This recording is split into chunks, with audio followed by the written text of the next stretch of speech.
Sambung daripada pengajian kitab kita yang dulu, iaitu kitab Hidayatus Sibyan fi Ma'rifatil Iman wal Islam. Jadi kalau siapa ada kitab tu, insya-Allah kita akan buka muka surat 8. 1, 2, 3, 4, 5. Faslun bermula sebab hadas kecil. 1, 2, 3, 4, 5. Kalau kitab Jawi saya muka surat 8, kalau kitab Rumi muka surat 33 Kitab Rumi muka surat 33. Bismillahirrahmanirrahim. Qala Syekhul Musannifu rahimahullahu ta'ala wa nafa'ana bi'ulumihi fid darain amin ya rabbal alamin. Faslun, bermula sebab hadas kecil. Ini yang dikatakan jadi kita sekarang ni duduk dalam tajuk perbahasan yang besar, kitabnya bab yang besar, iaitu Kitabus Shalah. Kitabus Shalah. Maka di dalam Kitabus Shalah tu kita dah hurai dah dulu pada menyatakan ta'rif solat dan juga perkara yang wajib di dalam sembahyang dan juga perkara yang sah di dalam sembahyang. Maka hari ini kita akan masuk pula iaitu perbahasan nawaqidul wudu. Dia sebenarnya boleh kita kata pula dia asbabul hadas dengan sebab-sebab hadas satu. Dan diibarat dalam kitab yang lain dia kata nawaqidul wudu, perkara yang membatalkan wudu. Boleh kita dobit situ juga. Asbabul hadas pun boleh kita kata sebab-sebab hadas, ataupun kita kata perkara yang membatalkan wudu pun boleh juga. Kalau ada bahasa Arab dia panggil nawaqidul wudu. Jadi dia kata bermula sebab hadas kecil itu 4 perkara. Sebab hadas kecil itu dia kata ada 4 perkara. Mana 4 perkara? Kalau ada setengah kitab dia katakan 5 perkara. Ada setengah kitab kalau dalam kitab-kitab yang lain, di antaranya kitab dia membilangkan Imam Nawawi dan selain pada perkara Imam Nawawi, selain pada Imam Nawawi dan juga Imam Nawawi sendiri, dia membilangkan 4 perkara. Tetapi dia mempermasukkan tidur tu sebahagian daripada hilang akal. Kita hilang akal kan. Kalau ikut 4 perkara, hilang akal, keluar keluar satu daripada kubur dan dubur, bersentuhan, tapi dia kata tidur tu dia pecahkan jadi 5 pula. Jadi 5. Sepatutnya dia 4 dah. Tapi ada setengahnya dia membilangkan, dia mempermasukkan tidur tu setengah daripada sebahagian daripada membatalkan wuduk. Nanti akan datang dia bahas lah duduk macam mana, tidur macam mana, dengan merapatkan papan punggung. Itu yang akan datang kita bahas, insya-Allah. Tapi kebanyakan ashab dari mazhab Syafi'i itu mereka mengasingkan daripada perkara-perkara yang membatalkan wuduk yang lain. Maka jadilah 5 perkara.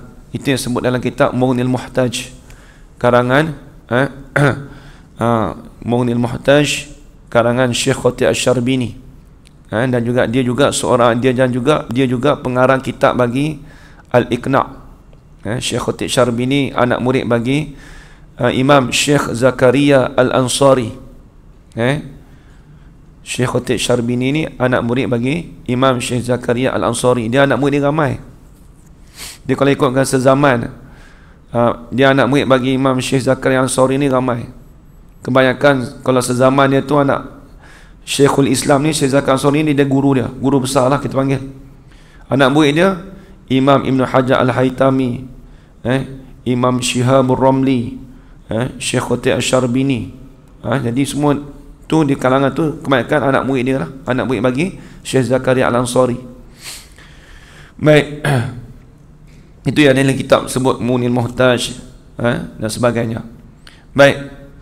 Kemudian dia kata bermula sebab hadas kecil itu 4 perkara, iaitulah yang membatal akan air sembahyang, yakni membatalkan wuduk. Wuduk pun kita panggil membatalkan wuduk ataupun membatalkan air sembahyang.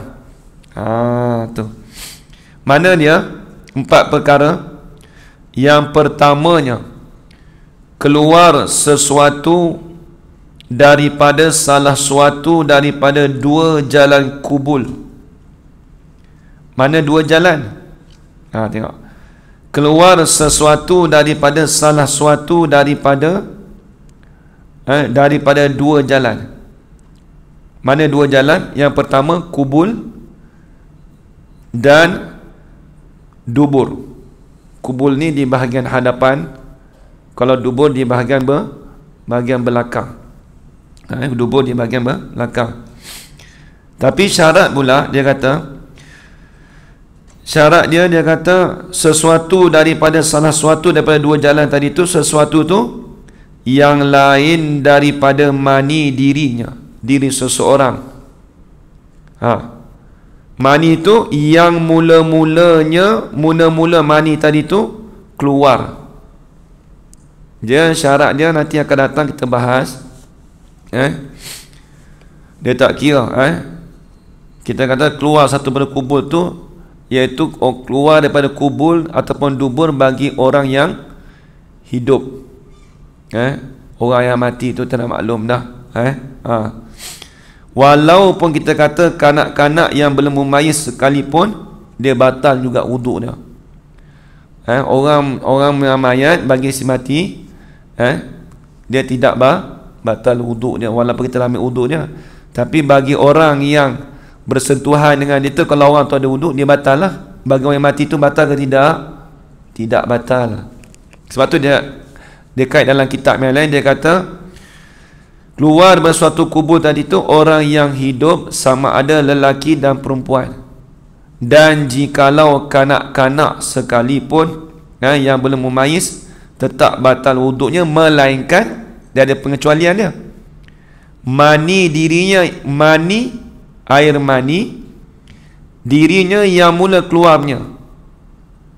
Kalau air mani itu terus keluar, tapi syarat dengan ketiadaan bercampur.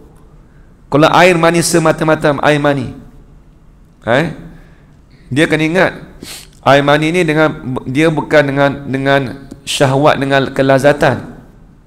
Kalau dengan keinginan tu, itu dipanggil air mazi. Maka kalau air mazi dia bercampur dengan air mani, maka tidak boleh dia membatalkan juga. Kalau semata-mata air mani, dia tidak membatalkan.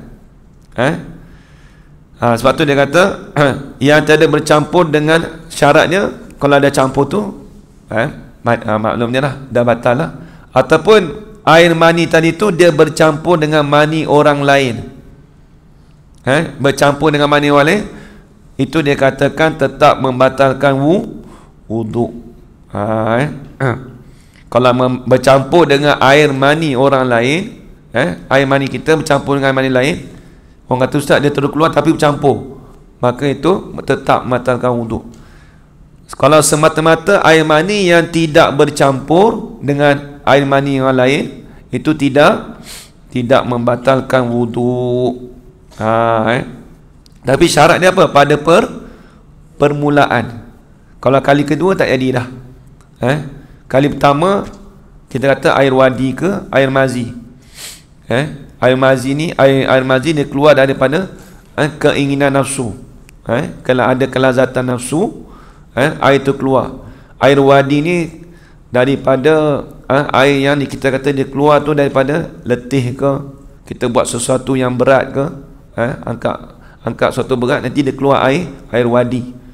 Dia air wadi semacam lebih kurang lah dengan air mani, tapi cuma dia tu kita buat satu pekerjaan tu dengan letih, sebenarnya dia keluar. Itu pun najis juga.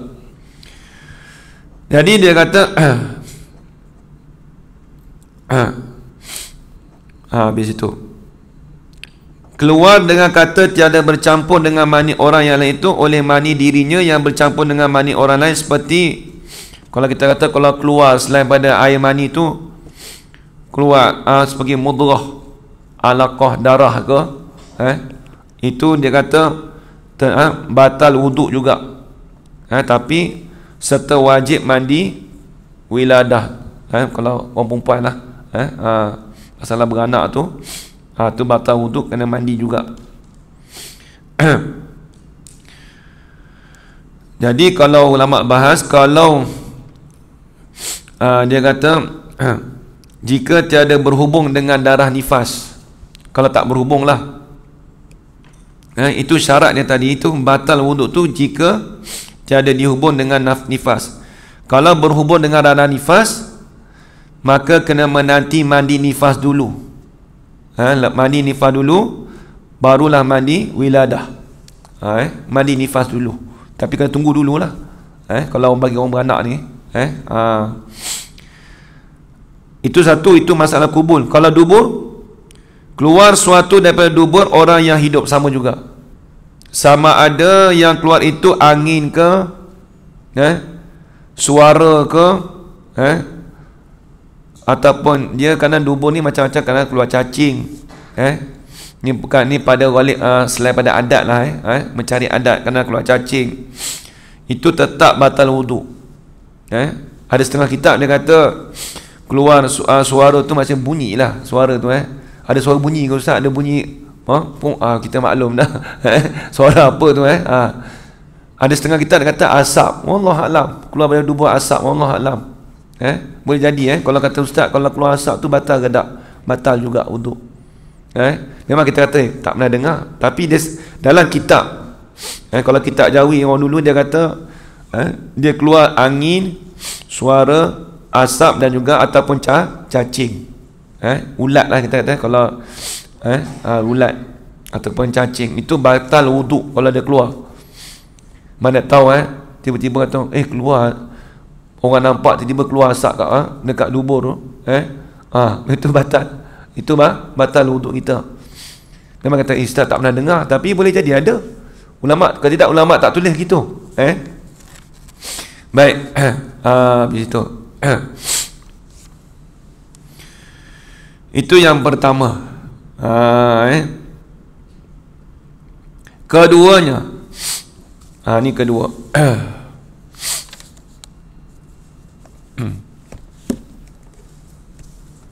Dia ada dia kalau yang jalan beradat tu, dia keluar lagu mana? Kalau keluar yang beradat seperti tahid dan kencing, itu beradat. Adatnya kebiasaan gitulah, kencing dan tahid kan. Kalau nadir, kalau jarang-jarang dia keluar darah, batu ada.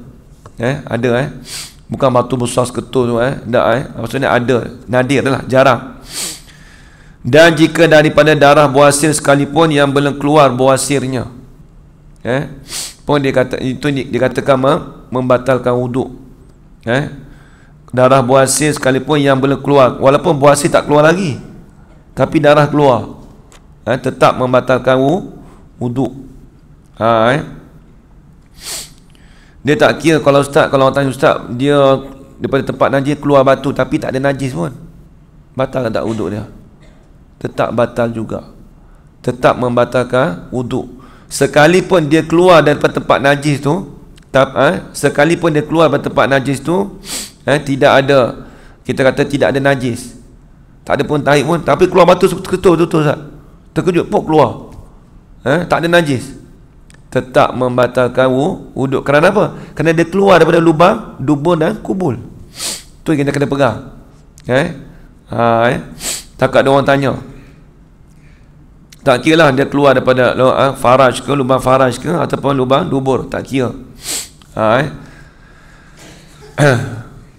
Seperti cacing ke, kita maklum lah, tu memang confirm lah. Baik. Kemudian dia kata lagi, melainkan mani yang keluar dengan mimpi. Tapi ni itulah, gamak tak gamak je orang kita.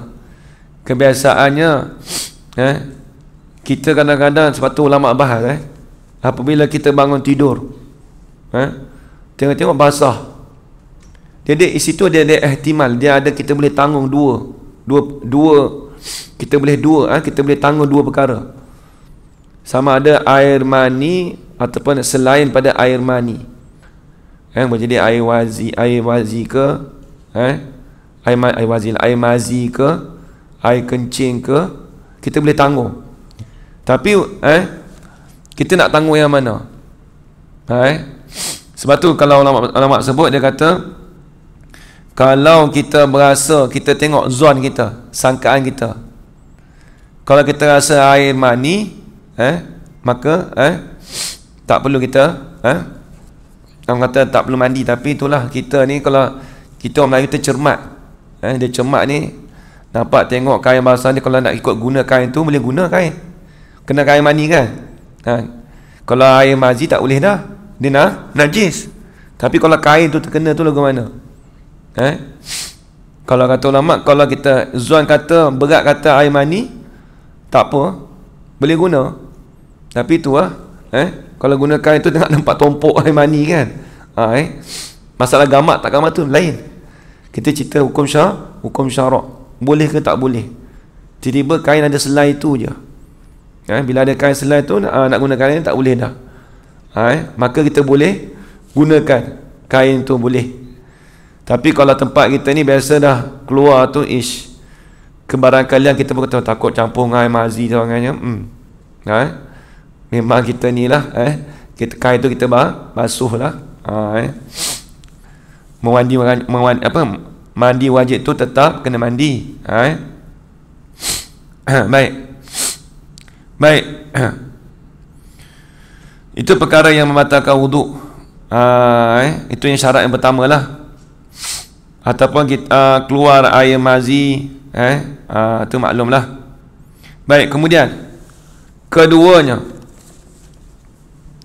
dia kalau ada setengah kitab tu dia sebut kedua tu tidur. Tidur. Dalam kitab ni ada tulis tidur tak? Ada? Tempat tidur tu ada. Apa nanti tambah nombor 4 tu Keduanya jadi ada satu masalah yang lain. Kalau dia sebut dalam ni,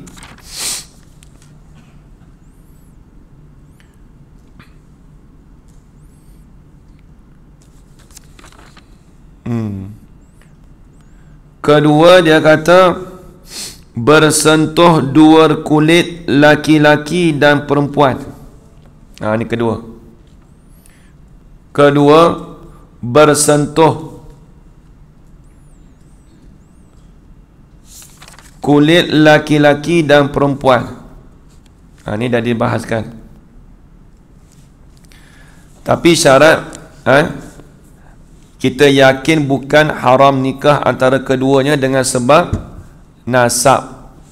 Tengok, bersentuh dua kulit laki-laki dan perempuan yang harus berkahwin antara keduanya. Syarat lagi pula yang sampai keduanya kedua laki-laki dan perempuan tadi pada umur yang diingin akan dia. Tu ringkas dia punya disebut. Dia syarat di situ. Jadi bersentuh kulit laki-laki dan perempuan. Kulit laki-laki perempuan yang mana? Yang harus, dia kata, yang harus berkahwin. Yang harus berkahwin.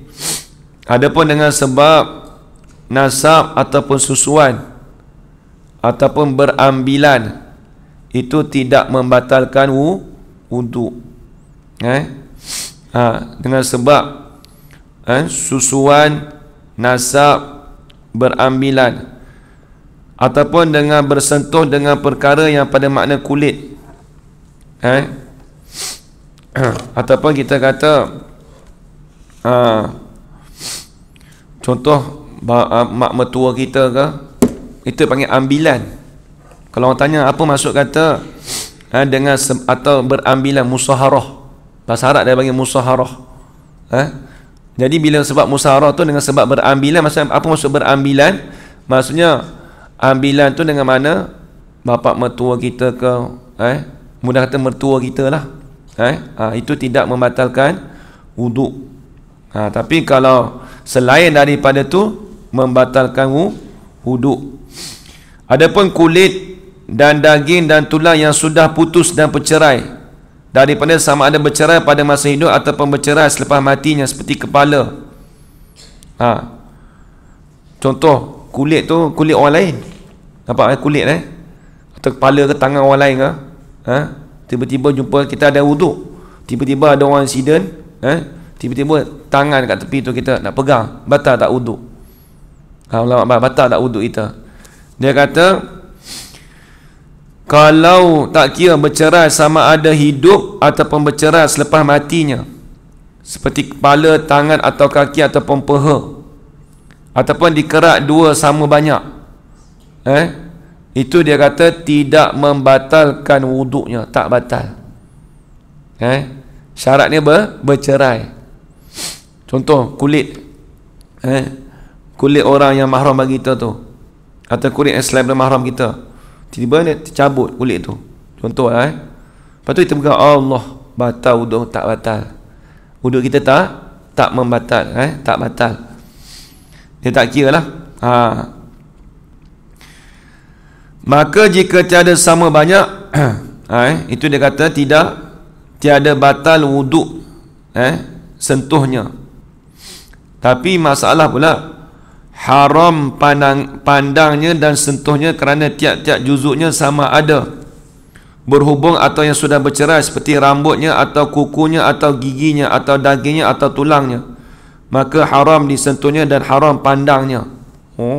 Tak boleh kita tahu haram pandang tu, itu yang sebut dalam kitab Sabilal Muhtadin.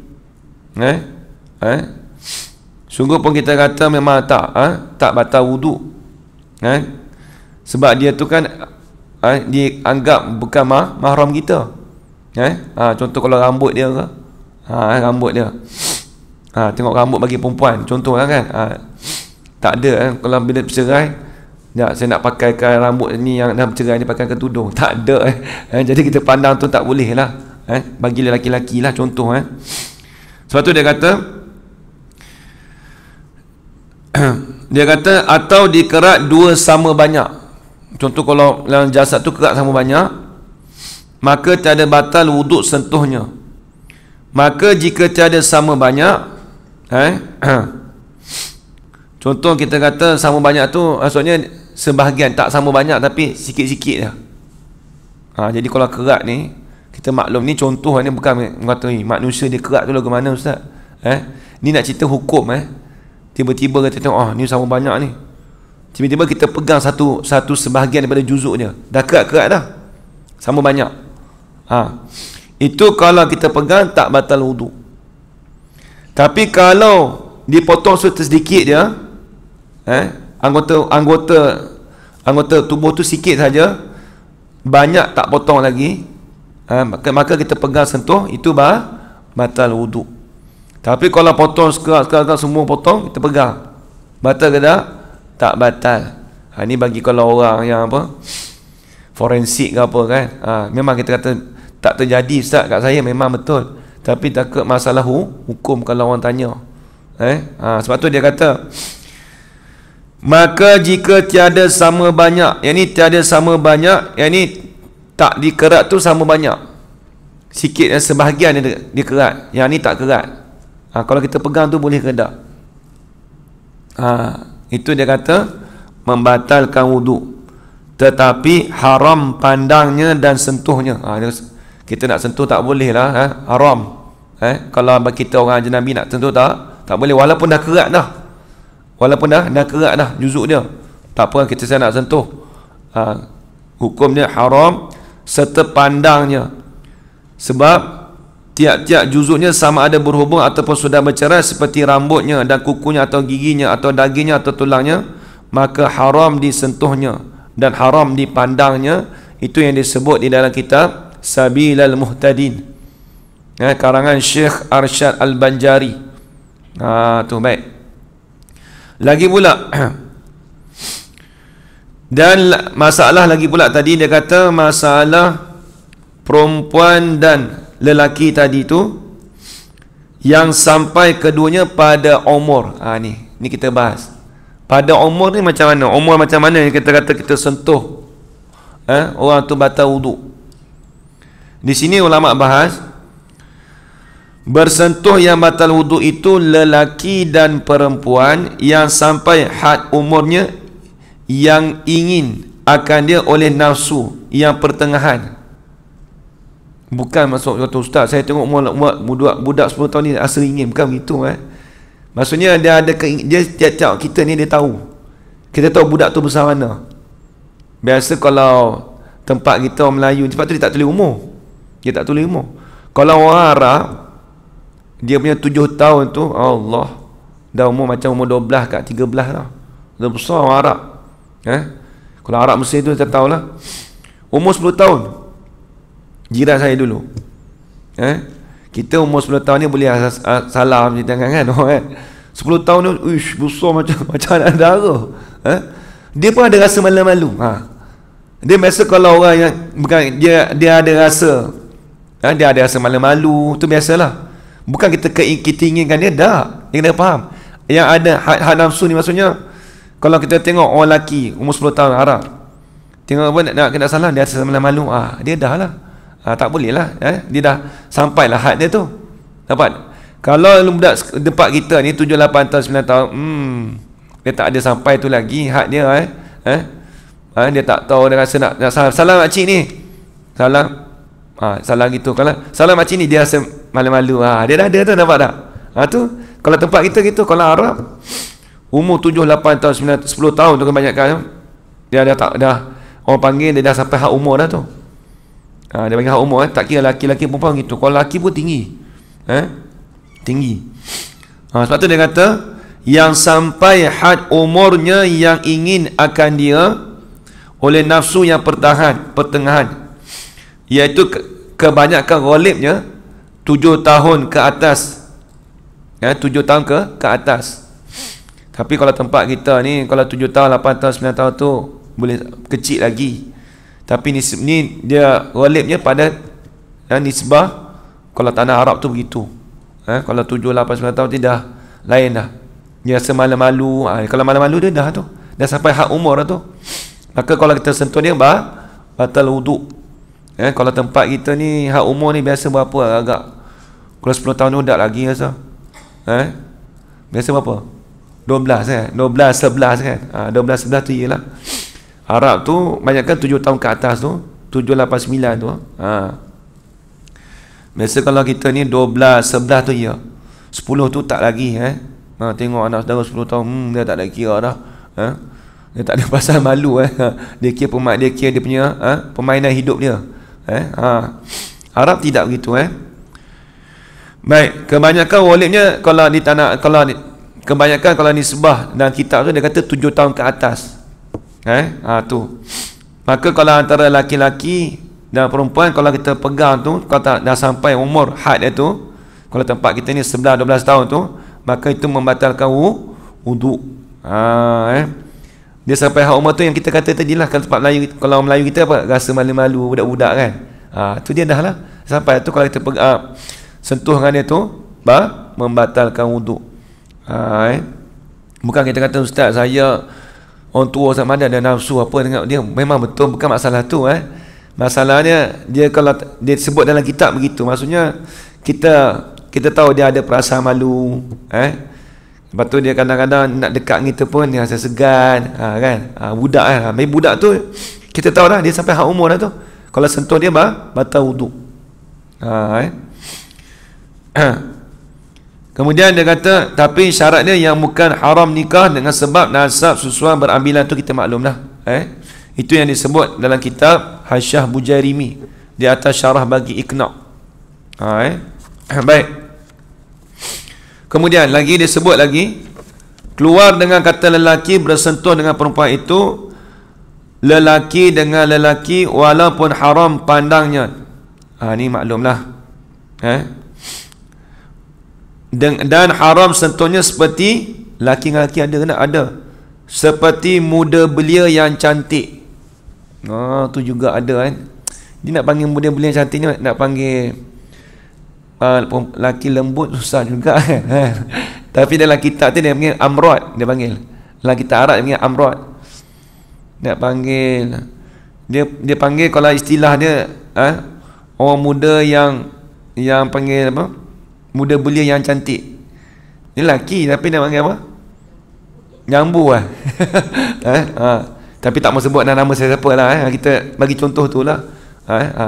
Batalkan wuduk. Nak cerita tu. Sebab tu dia kata keluar dengan kata laki-laki bersentuh dengan perempuan itu, lelaki dengan lelaki ada.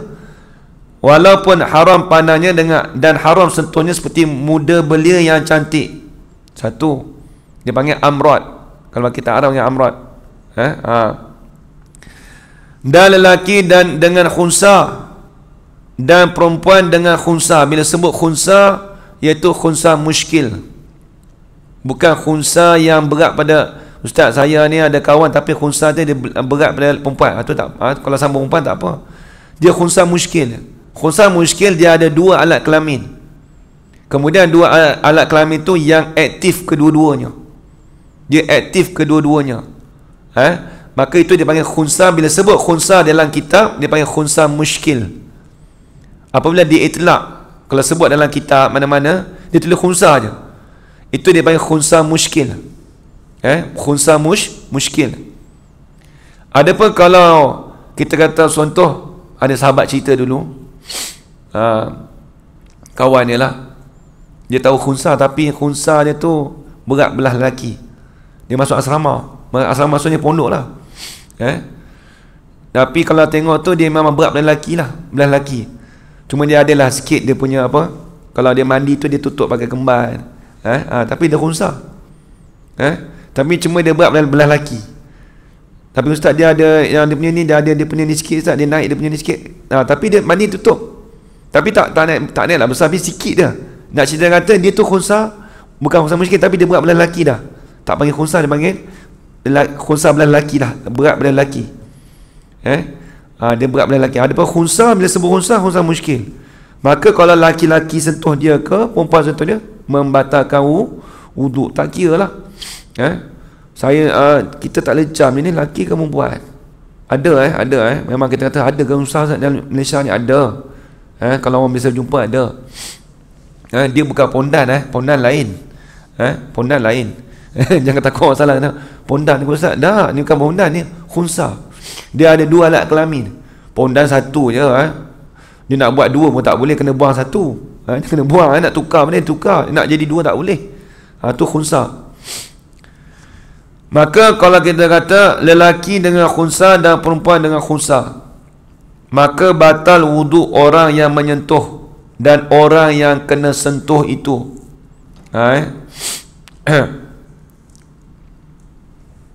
Baik, habis itu. Melainkan jika lelaki bersentuh dengan khunsa dan perempuan bersentuh dengan khunsa itu, maka batal wuduk khunsa itu jua. Ni kena ingat, ni masalah pula. Dia kata maka batal wuduk orang yang menyentuh dan orang yang kena sentuh itu. Tapi ada syarat, melainkan jika lelaki bersentuh dengan khunsa dan perempuan bersentuh dengan khunsa itu, batal wuduk khunsa itu jua. Tiada batal wuduk lelaki dan perempuan itu. Tengok. Jadi masalah muda belia yang cantik tadi, muda belia tali cantik tu, kita kata jambu kan. Macam ni au apa ni, lembut sikit lah. Tapi dia memang muka ni memang ni lah. Muka ni lah, memang Allah Ta'ala bagi tu, bukan dia hasil buat jambu, memang dia jambu betul. Ada kat tempat kita ada. Dia muda belia. Kalau start dia umur dah 30 lebih, muda belia, dia tak panggil muda belia dah tu. Atau tua lah. Dia muda belia ni lebih kurang remaja lah.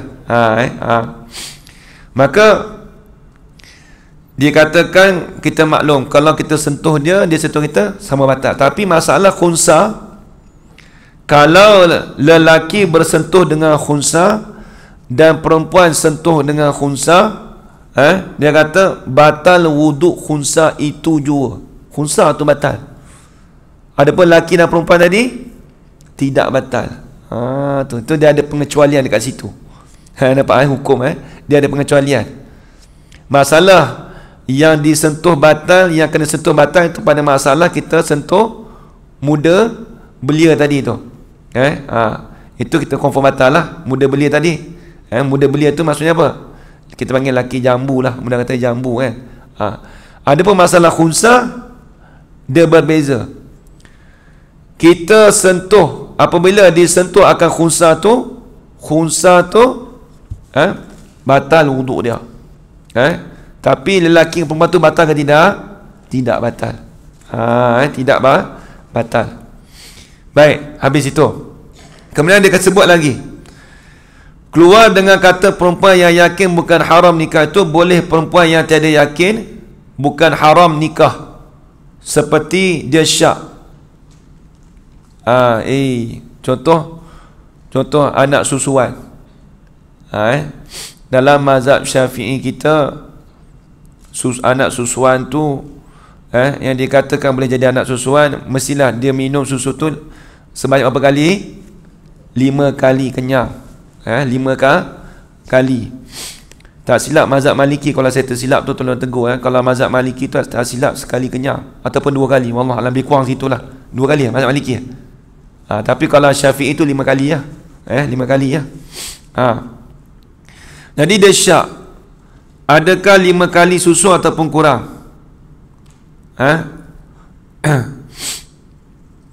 Maka dia kata kalau syak tadi tu itu membatalkan wuduk. Maka harus dan sah bernikah dengannya kerana asalnya harus, dan tiada batal wuduk bersentuh dengannya kerana asal wuduk itu ada. Maka inilah satu masalah tiada batal wuduk bersentuh dengan isteri dengan tiada berlapik. Ni masalah lain ni. Ni masalah yang tadi itulah, yang tak cukup susuan tadi tu. Ni banyak masalah pelik dalam ni.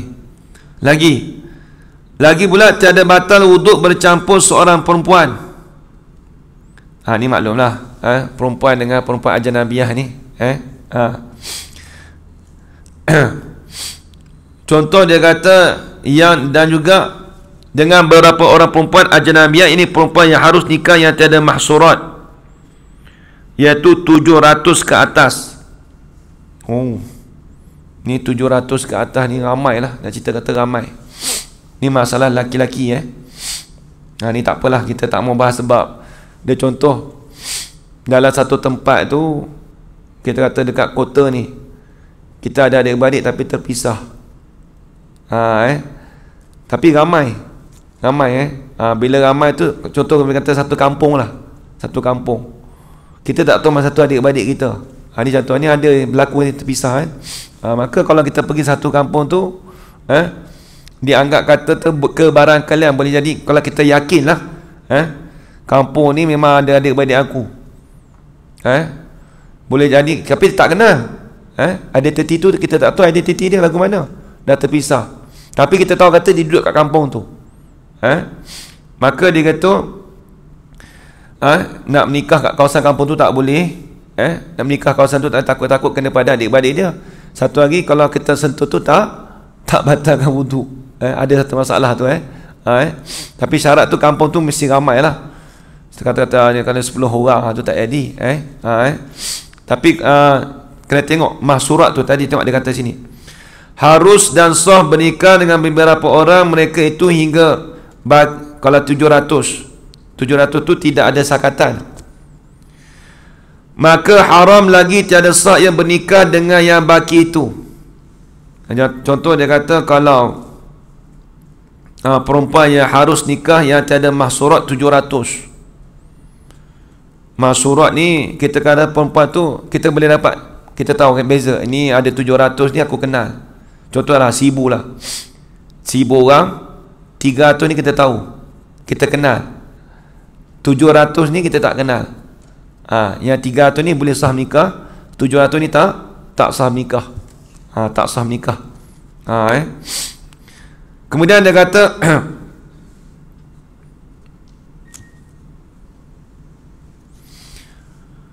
Kata dia, dan jika ia bernikah dengan lebih daripada seorang yang dalam 700 itu, kalau contoh tu maklum dah ni. Ni masalah dah bercampur dah.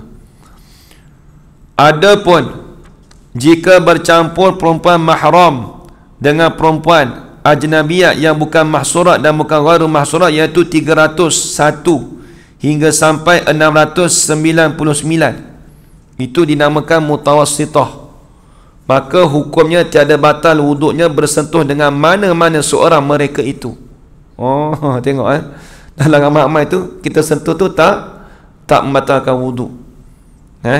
Kita dah bercampur dah, mana satu adik-beradik aku ni, mana satu kita tak kenal, mana satu adik-beradik, mana satu pak saudara, mak saudara, pak saudara ke contoh. Tapi syarat dia kata bilangan tu 301 hingga sampai, tapi nak kena tahu juga bilangan tu. Kita kena sebab saya ada kehilangan saudara, mak saudara ataupun adik-beradik. Lepas tu kita pun cek, pergi kat pejabat daerah tu, boleh tak cek berapa ratus orang penghuni. Contoh contoh berapa orang, boleh cek satu rumah satu pintu ni berapa orang. Kena cek tu. Tapi ni tapi tak ada orang buat begini. Alah, batal wuduk je. Kalau start benda kecil pada wuduk, ambil balik lah. Ni nak cerita orang ni memang tak suka ambil wuduk rasa. Tapi bukan tak batal, tapi kata sampai cerita sekali tak mau ambil wuduk ke? Alah, biarlah batal wuduk, ambil lah wuduk balik kan. Ni dah saya cukup cermat buat wuduk ni, contoh orang kan. Kena cek saya ada kehilangan ni. Siapa nak cek tu, siapa nak tahan wuduk dia tu dia sampai cerita sekali tapi tak ada orang buat gitulah. Tapi nak cerita kata, kalau di antara 301 hingga sampai 699 dinamakan mutawassitah, pertengahan. Bila pertengahan, hukum tiada batal wuduknya bersentuh dengan mana-mana seorang mereka tu. Kalau sentuh dalam tu 301 dengan 700 tak batal wuduk. Tapi tempat kita sekarang payah lah, nak kena cek lagi. Nak cek tu pun nak guna duit. Padahal batal wuduk tu ni kau cek. Kalau awak nak cek ni boleh kena cek 1000. Semata-mata nak tahan wuduk tu, ambil wuduk tu. Tak ada orang buat. Tapi nak cerita hukum. Mana tahu ni sebab hukum orang dulu kan. Habis.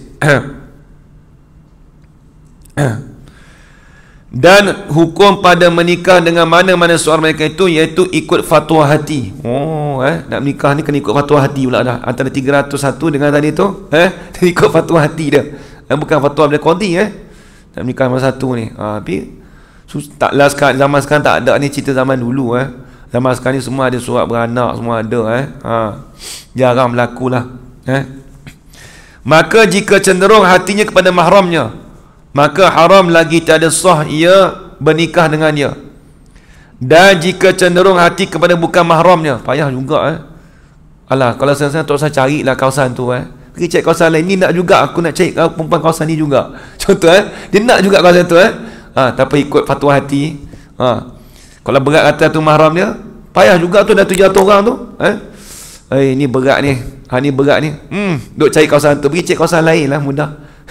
Tapi nak cerita hukum. Kalau dia cenderung hati kepada bukan mahramnya, maka harus dan sah ia bernikah dengan dia, tiada batal wuduknya. Tengok. Dan jika syak hatinya, maka haram lagi tiada sah ia bernikah dengan yang syak. Kalau syak tak boleh lah. Tapi kalau kita tempat kita ni tak usah ambil pada awal lagi dah. Macam contoh kawan saya ni cerita tu, adik-beradik. Mak dia kata dia pergi kawasan Singapura lah. Lama tapi memang tak kenal lah. Dia ambil dia kecil lagi kan. Tak ada, lepas tu dia dah tahu dah kawasan mana kan. Contoh aku nak cek kawasan tu, aku nak kahwin. Tak boleh lah. Dah tahu dah.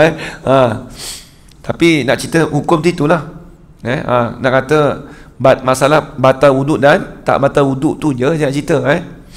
Habis. Baik, habis itu. Kemudian tengok lagi kitab. Itu masalah bersentuh dua kulit laki-laki dan perempuan. Bersentuh dua kulit laki dan perempuan.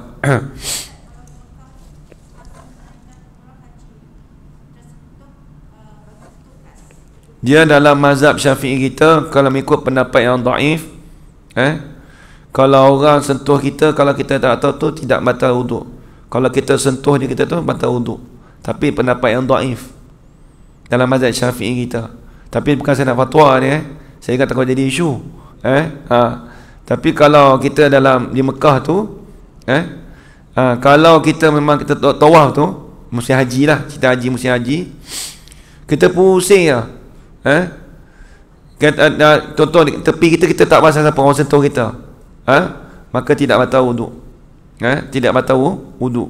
Tapi kita pusing sambil-sambil mata duk pandang, ni dah tahu dah tu, confirm dah Tapi kalau kita tak sedar, kata sentuh ni laki buat, tak usah kita tawaf je, tawaf saja.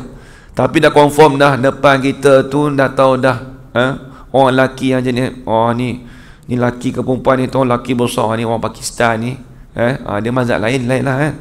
Kita tu dalam mazhab Syafi'i, apabila orang sentuh kita, dengan dah tidak batal. Kalau kita sentuh dia memang batal lah. Itu dalam kaum dhaif lah, kaum dhaif.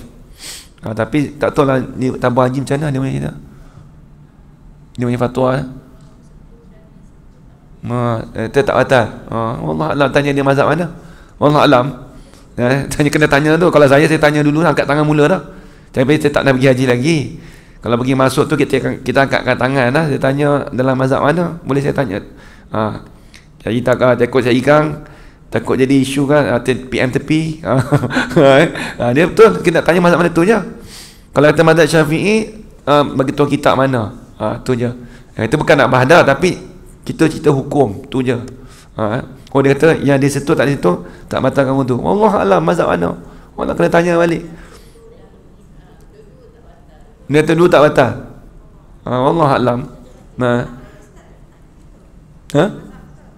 Kalau nak taklid tu kan, tengok tu kena cerita tu, cerita tu kena PM tepi dah tu. Itu kena PM sekali lagi nak makan lagi boleh PM. Dia tepi ke sembang tepi lah. Yang benda tu takut isu pula. Saya tak mau cerita kat sini lah. Nanti kalau masuk bah haji tu, boleh jadi mazhab lain tu. Kalau Syafi'i tu tak ada yang disentuh, yang menyentuh, yang disentuh tu tidak batalkan wudu. Wallahu alam mazhab. Tapi lah mazhab Syafi'i itu kaum dhaif tu, kaum dhaif tu boleh beramal, kaum dhaif boleh. Sebab tu disebut dalam kitab usul fiqh, kalau pendapat yang sahih di dalam mazhab yang lain dengan pendapat mazhab kita Syafi'i kita, pendapat yang dhaif, mana yang kita nak ambil? Disebut dalam kitab, kita mengambil pendapat yang dhaif dalam mazhab kita sendiri itu terlebih aula daripada pendapat yang sahih di dalam mazhab yang lain. Ni tak ni live ni kan. Kacau ni kan. Kau main tak mati kan. Tapi yang tu kita nak malah nak cerita nak dalam apalah. Tapi kita nak cerita tu lah. Ada takut orang kenal tak kenal. Contoh kalau dalam mazhab kita, kalau kita kata pendapat yang dhaif, contoh semayang baru ni lah, kata ada 7 kan, contoh kita kata apa, kalau mazhab lain tu tak apalah, kalau mazhab kita tu, kalau pendapat yang muktamad, kalau semayang kalau semayang Jumaat tu 40 orang, kalau pendapat yang dhaif, kalau qadim, dia katakan ada setengah 14, lepas tu yang dia buat 14 kan, tu Jaiz buat tak, ambil pendapat dhaif tak apa. Yang pendapat 2-3 tu Allah Alam. Tapi tahu mazhab mana, tahu.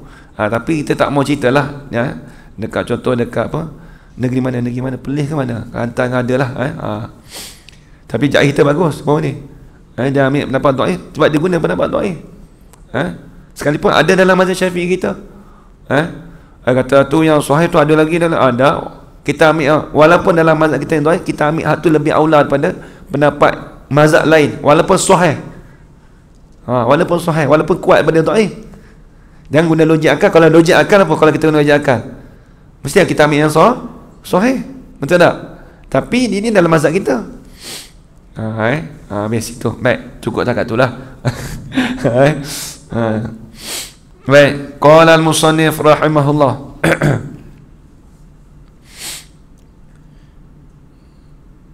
Ketiganya. Ni ketiga ni masalah.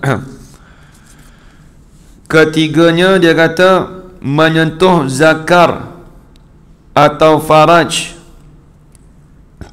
atau halqah dubur anak Adam dengan tapak tangan. Ni tapak tangan dia panggil tapak. Dengan tiada berlapik. Maksud kosong lah kalau kita ada contoh kita kalau lapik kain kan, lapik panggil lapik juga kain tu tak batal. Tengok dia ada lagi ni. Tengok. Jadi menyentuh faraj anak Adam iaitu kubul. Contoh. Contoh kalau dalam mazhab Syafi'i kita dia kata batal wudu disentuh faraj anak Adam, zakar, dubul, kubul dan perempuan. Tu maklum. Tu batal lah. Daripada dirinya ataupun orang yang lain. Kecil ataupun yang besar tak kira. Ni isu. Bukan isu apa? Contoh Ustaz, baby Ustaz. Saya dah ada semayang. Tapi baby je Ustaz, bukan dia ada penafsu pun anak saya sendiri. Contoh, kalau pegang dia punya faraj ke ataupun zakar dia batal ke tak batal? Batal. Batal wudu. Anak kita pun Ustaz, batal apa? Masalah bukan pegang diri dia, pegang zakar ataupun faraj dia. Sebab tu dia kata anak Adam sama ada laki-laki, perempuan ataupun kecil dan besar, yang hidup ataupun mati. Tak kira hidup ataupun mati. Halqah ni dia panggil bulatan. Panggil halqah. Bulat belakang tu lah, bulatan kan. Halqah dubur. Halqah dubur kan bulat kan. Sebab tu kita panggil kalau perjumpaan kan apa panggil halqah. Bulat lah. Asal bahasa Arab tu. Halaqah kan ada lah apa TV rancang halaqah kan. Kan dia buat bulat tu, tapi separa bulat pun tak buat bulat sungguh. Halaqah ni kena buat bulat sungguh. Halaqah bahasa Arab tu. Bulat. Kan kita nak pergi mana tu, saya ada perjumpaan halaqah ni. Tiada pergi perjumpaan halaqah direct tak jadi halaqah. Halaqah kena buat bulat. Senama pun halaqah bahasa Arab. Nampak tak orang Melayu kita tu tak? Dia nak pergi mana? Pergi halaqah. Tengok tak jadi halaqah pun. Datang-datang nakit datang mana halaqahnya? Ni halaqah ni ramai dah. Halaqah awak kena buat bulat dah, nampak mah halaqah. Tu. Nama apa halaqah? Baik, tengok.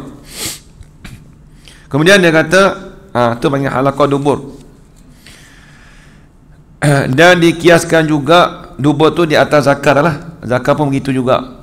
Tak kira lah orang yang mati terpegang pun batal wudu. Orang yang hidup je lah batal wudu. Orang mati tu tak batal, dia dah mati dah. Tapi syaratnya dengan tapak tangan.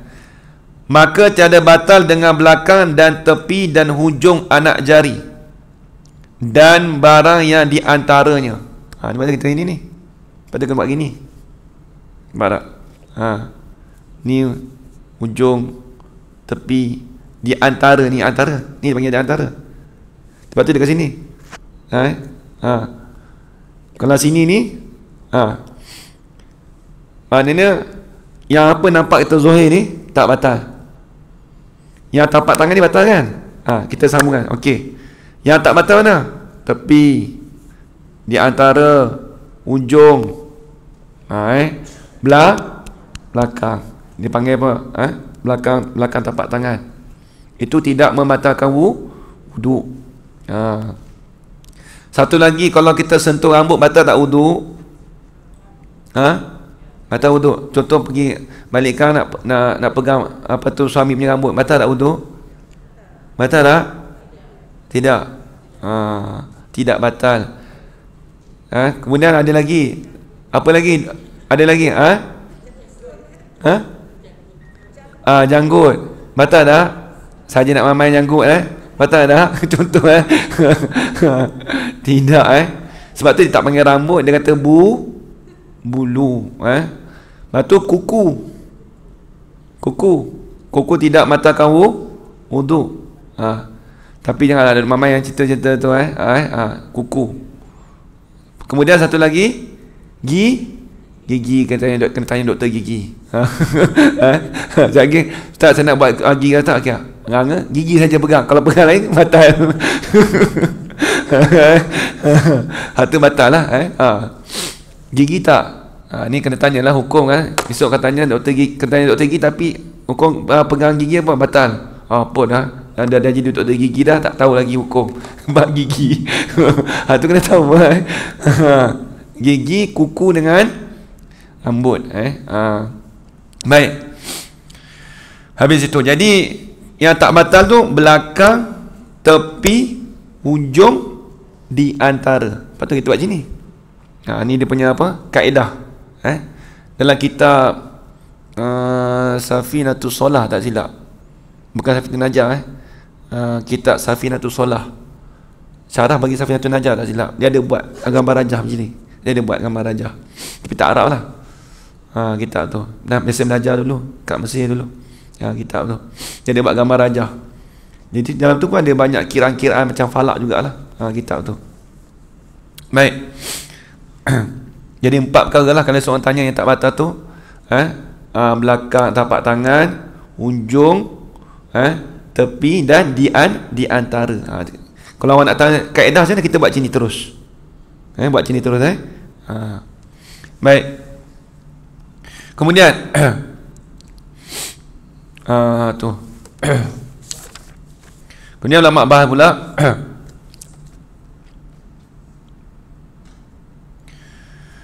dia kata dalil tu tak apalah. Jadi dobitan faraj lelaki dan perempuan tu lagu mana farajnya? Nak kata faraj tu lagu mana? Faraj pada laki-laki sekalian zakarnya. Sebab dia asal ni faraj ni maksud dia lubang. Sebab tu ulama dulu dia kata lelaki dan perempuan tu dipanggil ada faraj. Cuma beza lubang besar dan lubang kecil. Ulama bahas. Sebab tu dia, kalau yang mutaakhir ni dia kata dia bezakan zakar dengan faraj. Asalnya sebab tu dia panggil laki perempuan tu panggil faraj. Dua-dua ada faraj. Sebab farjun tu dengan mana lubang. Sebab tu zakar tu ada lubang kecil. Lubang kencing. Kemudian faraj perempuan dia panggil lubang perempuan. Sebab tu faraj tu asalnya maknanya lubang. Tu kena ingat tu maksud dia. Dia kata dobitan faraj pada laki-laki sekalian zakarnya tiada tempat yang tumbuh bulu. Tiada tempat tumbuh bulu. Kalau pada perempuan dia kata dua bibir yang bertangkup. Dua bibir yang bertangkup. Itu dia punya yang dikatakan batal tu kat mana? Kat tepi tu batal ke tidak? Dan daging yang tumbuh di atas faraj di atas kaul yang muktamad pada Syam Ramli, tiada tempat yang tumbuh bulunya, sama ada faraj dirinya atau orang yang lain, sama ada laki-laki atau perempuan, kecil atau besar, yang hidup ataupun yang mati. Tu itu dia panggil dobitan kata faraj tu kat mana. Tiada tempat tumbuh bulu, sama ada faraj dirinya atau faraj orang lain, sama ada laki-laki atau perempuan ataupun kecil. Kemudian dubur yakni menyentuh halqah. Kalau perempuan tu mana? Duburnya menyentuh halqah di beranak. Dubur anak Adam. Halqah dubur anak Adam. Dia panggil halqah, iaitu dubur anak Adam. Baik, kemudian disebutkan pula lagi dia kata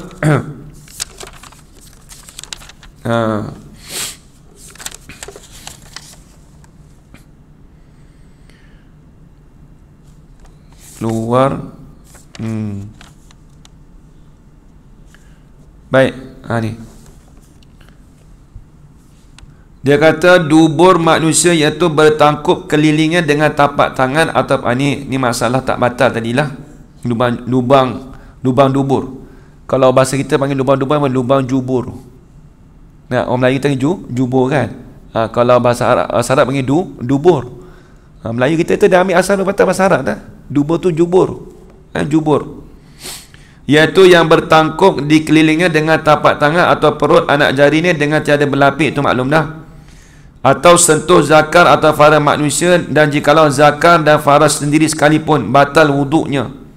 Baik, kalaulah zakar binatang kita sentuh, batal tak wuduk? Siap, ada bela kuncing ada. Kalau kita sentuh zakar dia, batal tak wuduk kita? Tak ada bela kucing? Tak ada. Batal tak wuduk? Takut nak jawab takut nak berfatwa kan? Tidak membatalkan. Sebab apa? Kan dia kata anak Adam. Allah kan dia kata sebut tadi anak Adam. Baik. Baik, kemudian dia kata lagi batal wuduk dengan tiada berlapik, iaitu sentuh dengan tapak tangan atau dengan perut anak jari jikalau zakar dan farah yang dipotong sekalipun. Zakar dah potong dah, sekalipun pegang, batal wuduk. Tapi selama tiada di ni dia sebut dalam kitab ni, dia kata selama tiada ditumbuk akannya lumat-lumat, maka jika sudah ditumbuk lumat-lumat, nescaya tiada batal wuduk sentuh dia. Tu. Tapi dia ni dalam kitab dia sebut Dan kita bukan nak bahas hukum. Contohlah kata ustaz, zakat tu dah tak nampak rupa dah.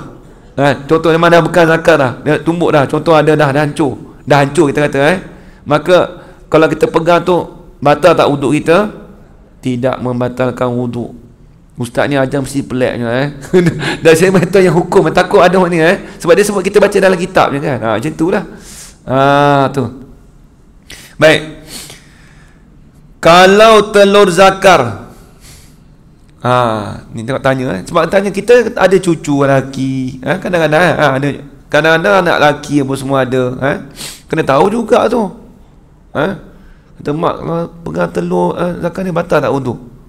Jajak nak tanya ustaz, padahal kita dah belajar dah. Ni tengok, adapun telur zakar sama ada dipotong atau tiada dipotong. Contoh telur tu dah potong dah, ataupun tak potong lagi, kalau pegang batal tak wuduk? Batal. Batal. Jawapan dia tak batal.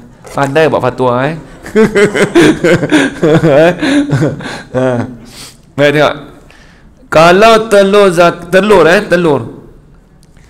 sama ada dipotong ataupun dipotong ke tak dipotong ke, tiada batal wuduk dengan disentuh akannya dengan tapak tangan ataupun perut anak jari ni, kita sentuh itu tak batal. Ni ada orang tanya ada orang tanya ni, nampak kita biasa tapi tak, kalau orang tanya lagu mana nak jawab? Dia kata nanti je mestilah batal, jangan guna logik akal. Kalau logik akal mestilah batal telur sekali dengan zakar. Jangan buat main. Ini hukum ini hukum. Dia tak boleh guna logik akal. Sebab tu hukum dengan logik akal ni dia banyak tak sama. Hukum syarak dengan logik akal ni, kebanyakan hukum tu hampir 80% tak sama dengan logik akal. Cuma kita tengok, kalau orang bila air tak ada, kita ganti dengan apa? Tayamum, betul tak? Baik, kalau kita guna logik akal bukan guna syarak, hukum syarak. Kalau guna logik akal, tiba-tiba kita kata bila kita dah berpeluh-peluh, air tak ada, kita nak ambil wuduk, air tak ada, kemudian kita ganti dengan tayamum. Kita ambil tanah tu, kita sapu, agak-agak belekit ke tak? Belekit. Tapi boleh kita nak air belekit lah, boleh kita kata itu tak? Tak boleh. Hukum syarak suruh ganti dengan tayamum. Sebab tu kita kata logik akal tu dia bertentangan dengan hukum syarak. Orang yang banyak guna logik akal ni yang dikatakan liberal. Tak maaf cakap bukan semua benda kata sikit-sikit mudarat, kena logik akal, tak boleh. Tu kena ingat Baik, habis itu tu dia. Baik, kemudian dia kata lagi, Adapun kulit zakar yang sudah dipotong tak terkala berkhitan, kulit dia tu, kulit dia tu, batal tak wuduk kita? Maka tiada batal wuduknya disentuh akan dia, tak batal. Baik. Masalah disebut lagi, dia kata sentuh faraj atau halqah dubur. Halqah itulah batal wuduknya orang yang menyentuhnya, dan tiada batal orang yang kena sentuhnya. Syaratnya jika lelaki sama lelaki, tiba-tiba lelaki sama lelaki tersentuh, tidak batal. Atau perempuan sama perempuan, atau lelaki dengan perempuan yang muharramah. Apa perempuan yang muharramah? Yang tidak sah nikah, makcik kita ke adik-adik kita dan sebagainya. Kalau tersentuh tidak batal. Dia kata lepas tu dia kata tiada batal orang yang kena sentuh. Fahamnya apa? Yang menyentuh batal ke tidak? Batal lah. Contoh contoh kita kata sama laki-laki sama laki-laki, laki adik-adik lelaki, contoh tersentuh tapak tangan kita, Allah tersentuh, Allah batal lah wuduk aku. Batal wuduk bagi orang yang menyentuh. Orang yang disentuh batal ke tidak? Tidak batal. Tu kena tulis tu. Tapi syaratnya laki-laki sama laki, perempuan sama perempuan. Tu maklum. Habis. Adik-beradik lah. Adik-beradik ke yang tak sah nikah, makcik tapi tak ada lah orang buat gitu, dia tak ada. Tapi nak cerita hukum dia begitu. Tiba-tiba kita dalam keadaan darurat, tiba-tiba makcik kita nak bantu kita, pakcik kita nak bantu kita kan, tiba kita dalam keadaan kain tak ada, contoh kan pakcik kan, tiba-tiba tu tersentuh, saya ada wuduk ni, pakcik saya ada wuduk, jangan sentuh saya. Tak apa orang yang kenapa pakcik pegang saya punya dubai? Pakcik yang batal, kamu tak batal. Cakap kita awal pandai pakcik aku buat hukum ni sampai-sampai tengah dah tak sakit tu sempat lagi kita lah tapi nak cerita hukum. Boleh jadi ada boleh berlaku. Orang tua contoh anak kita, anak saudara, kita nak ke orang tua, orang tua tu kita ambil wuduk dah dia, tiba-tiba dia kalau terlondeh kain kan, terpegang dia punya ni kan, Allah, aku pun ada wuduk juga. Contoh kita pun ada wuduk juga, kita ambil wuduk dia badan dia, Allah, lepas tu kita boleh pendek, orang tua ni kena ambil wuduk balik dia, aku tersentuh dubur dia.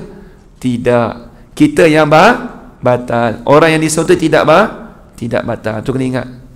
Baik. Habis itu masalah khunsa tu saya tak mau cerita lah. Kita nak habis masa, kita tambah satu lagi. Syarat yang keempat tu tak habis lagi. Keempatnya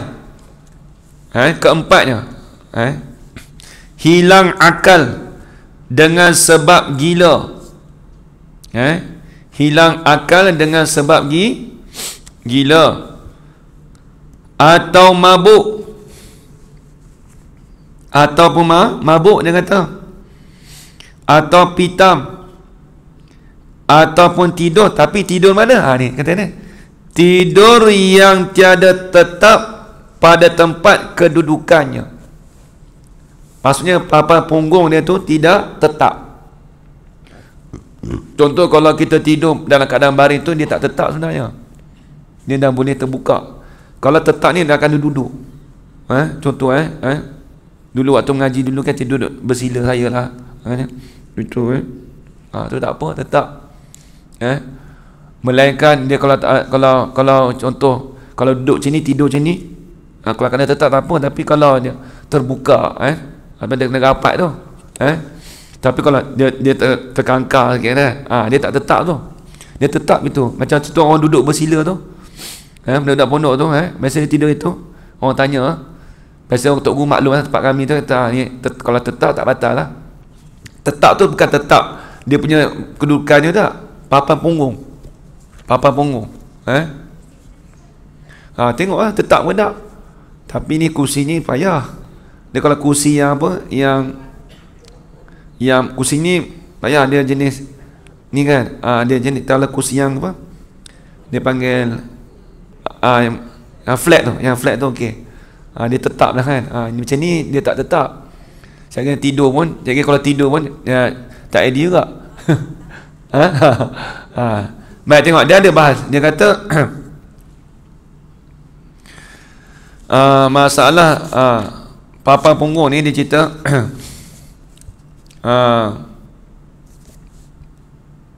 masalah pitam apabila hilang akal oleh seorang dengan sebab mabuk atau pitam atau sakit atau gila ataupun minum ubat kerana hajat atau lainnya. Minum ubat tu kerana ada hajat, membatal akan wuduknya. Dia makan ubat tu jadi hilang akal. Ada juga. Ada ubat apa wallah alam lah, tapi boleh jadi ada. Tapi dia makan ubat tu kerana ada hajat. Kalau tak ada hajat, minum ubat tu saja jadi mabuk atau haram. Tapi nak cerita kata membatalkan akan wuduknya. Sebab ada hadis Nabi daripada Muhammad sallallahu alaihi wasallam, kerana hadis riwayat Aisyah, anna Nabi sallallahu alaihi wasallam ughmiya alaihi summa afaqa fagtasil liyusalli bin nas summa ughmiya alaihi summa afaqa fagtasil. Maksudnya bahawa Nabi sallallahu alaihi wasallam dipitangkan di atasnya, kemudian siuman ia, maka mandi ia supaya bersolat dengan manusia. Kemudian dipitamkan di atasnya, kemudian siuman ia, maka dimandikan balik. Maka nak cerita tu batal dia punya batal wuduk dia tadi. Baik, masalah tidur tadi tidur yang batal ialah tidur yang tidak tetap papan punggung daripada bumi. Seolah kata bumi ni maksudnya apa? Bukan kita duduk kat bawahnya.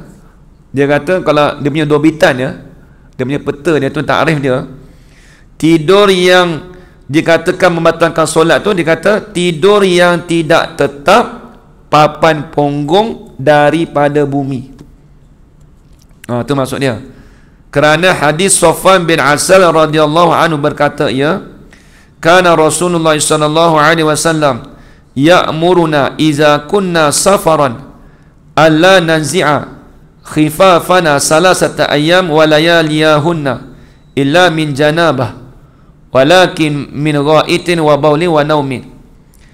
Maksudnya adalah Rasulullah sallallahu alaihi wasallam menyuruhkan kami apabila kami musafir, bahawa tiada kami mencabutkan muza-muza kami. Muza-muza ni apa? Ni kitab Jawi dulu panggil muza apa? Khuf tu muza. Kitab Jawi panggil muza. Muza ni khuf. Kalau dubur dengan kubur dia panggil apa? Kalau dalam kitab Jawi dulu, dubur dengan kubur dia panggil abai mana. Abai mana. Ni kitab Jawi kitab Jawi dulu dia panggil abai mana. Kubur dengan dubur tu apa? Dia panggil abai mana. Itu bahasa kitab.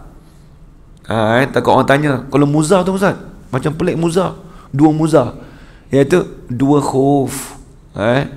Kita ni pandai bahasa Arab lagi daripada bahasa Melayu. Sedangkan muza tu bahasa Melayu, yang bahasa Arabnya khuf. Kubul dengan dubur bahasa Arab, bahasa Melayu dulu panggil apa? Abai mana. Bukan kata abaikan saya di mana, bukan begitu.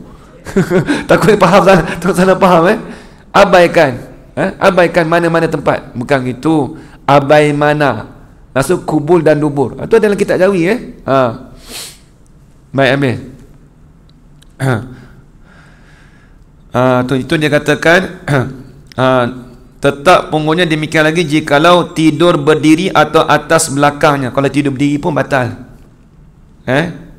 atau atas di belakangnya.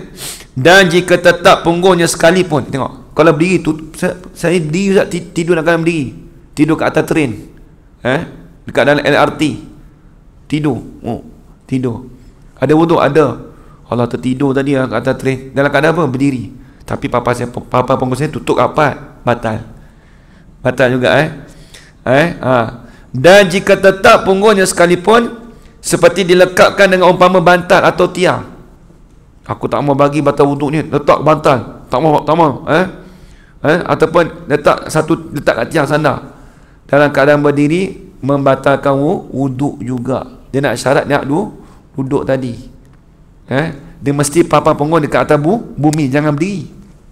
Nampak lagi tu kalau orang tanya esok, kalau orang berdiri tu, kalau dalam keadaan dia papan punggung dah rapat dah, dia tak mahu, dia nak jaga, memang nak jaga wuduk sungguh, dia letak satu bantal pun, dia lapis. Contohlah ni jenis VIP punya lah, VVVIP. Dalam keadaan berdiri, dia nak tidur dalam keadaan berdiri, dia nak test. Memang tidur saya rapat sungguh punggung saya. Memang jenis pun saya macam itu dah, tiap hari naik train, tetap membatalkan wuduk. Ceritalah macam mana pun, jangan bagi kita terkesan dia. Kau nak bagi ustaz kata boleh juga, tak, memang kata tak boleh dah. tak boleh membatalkan wuduk dalam keadaan berdiri ataupun atas belakangnya, ataupun berdiri di atas belakang, sandar kat belakang, tak apa, papan punggung, duduk kat rapat ni lah, kat abang saya tadi, papan punggung rapat tu tak batal wuduk, sebab dah berdiri. Habis itu. Tu ni itu yang dia katakan keempat. Baik. Kemudian dia kata lagi, ya.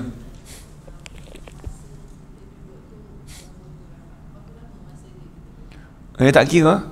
Dia tak kira berapa lama, sebab asal kata duduk, kalau contoh duduk itu lama kan. Tapi kebiasaan biasa dulu waktu saya tak cerita kat orang, kita dulu pernah tidur itu dekat sejam lebih ke. Tak ada masa. Tapi sebab tu kadang-kadang orang masa kan, bila ada semayang kan lama kan. Begitu juga masalah, asalkan papan punggung rapat tu je. Syarat yakin lah. Kalau tak yakin tu tak dah. Al yakinu la yuzalu bisyaki. Yakin itu tidak boleh dihilangkan dengan syak. Kalau ada syak, maka tak ada yakin. Yakin tu memang menghilangkan syak. Bila dah yakin tu, syak tak ada dah. Tapi bila ada syak, maka yakin tak ada. Tapi dia kena ambil satu kaedah. Asal kita tak ada wuduk, al aslu baqa'u makana ala makana. Asal itu kekal di atas apa kelakuan kita. Kelakuan kita asal apa? Ada wuduk, maka kita berwuduk. Asal kita, saya tak ingat Ustaz, tapi orang tanya, lepas tu kita akan tanya balik, awal-awal tadi awak berwuduk tak? Tadi saya tidur nak keadaan duduk tadi, papan punggung rapat. Nak tanya balik awal-awal tadi, ada wuduk ke tak? Tadi masuk tadi tak ada wuduk. Memang tak ada wuduk. Jangan kata ada wuduk. Dia kata saya tak ingat lah ada wuduk tak ada wuduk. Tanya balik asal dia. Saya tak ingat berawal ni. Masuk dah maklum dah. Dia nak kita nampak tadi tu ada buka paip air kat peli air tadi tu, ada buka air tadi. Buat apa ambil peli air? Asa tak ingat ambil wuduk dah. Mestilah dia ambil wuduk, dia buka peli air. Tapi betul kita tanya balik, buka peli air tu besar ke tak? Tanya balik besar juga tu dia. Ada tangan-tangan basah? Ada. Masa ambil wuduk lah tu. Takkan sampai terlupa sama macam tu sekali kan. Boleh jadi ada. Kalau orang tanya. Sebab tu kaedah ada, al-aslu baqa'u makana ala makana. Asal itu baqa'u, mengekalkan di atas kelakuan, di atas apa kelakuan kita tadi. Kelakuan kita apa asalnya tadi? Ada wuduk ke tak ada? Kalau ada wuduk, maka ditanggung kata ada wuduk. Kalau yakin alhamdulillah. Kalau tak yakin, maka kena ambil wuduk balik lah. Sekurang-kurangnya kalau kita yakin pun, kita tajdidkan wuduk kita balik, memperbaharui wuduk balik. Habis itu jadi pun kita dah sampai dah masa kita, dan stesen kita pun dah sampai, stesen berhenti tu dah sampai dah.